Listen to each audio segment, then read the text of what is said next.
I'm Dr. Amber Southwell. I am the co-director of the HDSA Center of Excellence partner site at the Central Florida Center for Huntington Disease at the University of Central Florida. I've been in HD research for over 20 years.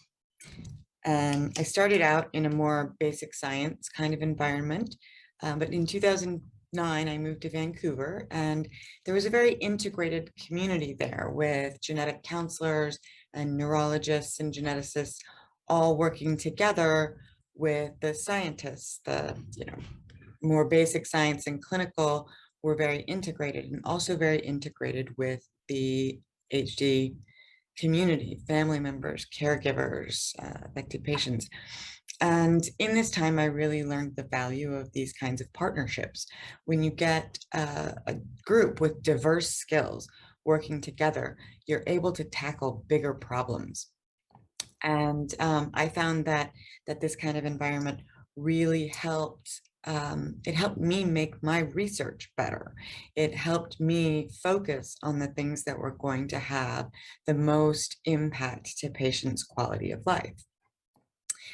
And but one of the consequences of working in this kind of integrated way is that even though I'm not from an HD family, I have long relationships, colleagues who are from HD families or who are affected by HD. And so, after 20 years, there are a lot of people with HD that I love.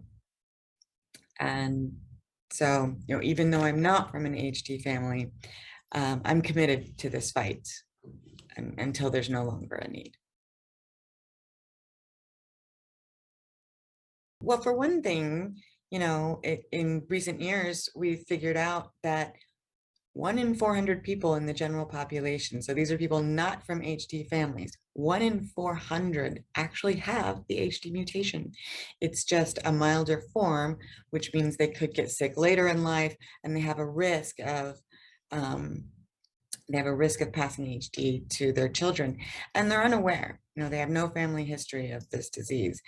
And so basically, HD is something that could happen to anyone at any time.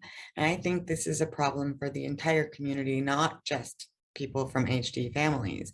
But, making sure that those individuals are ascertained, that they're not misdiagnosed, that they understand the risk that they have in family planning is going to take a lot of awareness and a lot of education.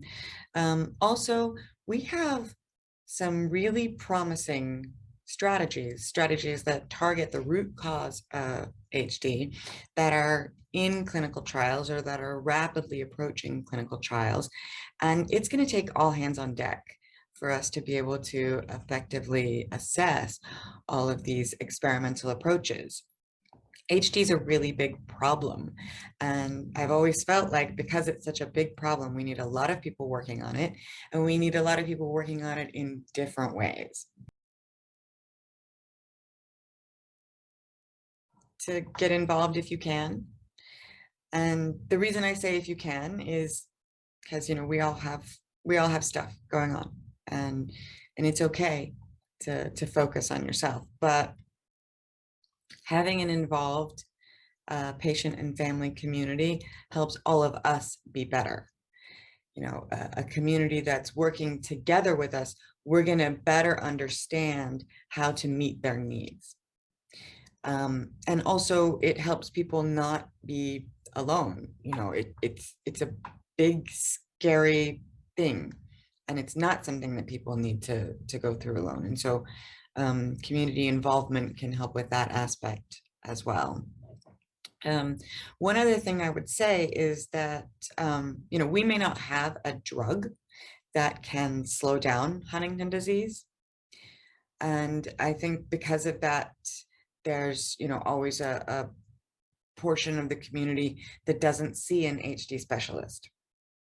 And even though we don't have a drug that can slow down HD, there is a lot that HD specialists can do.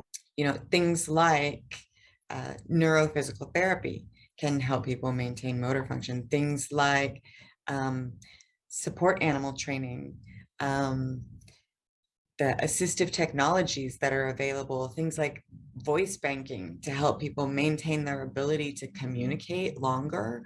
These things can have a dramatic impact on quality of life. And you know, also pharmacologics that help manage symptoms like insomnia can be really beneficial as well. So, you know, even though we don't have a HD drug, I think there's still very important reasons for people to be working with an HD specialist and early, you know, not waiting until the later stages, but seeing somebody early when function is still relatively normal and working on maintaining that, I think can be very important.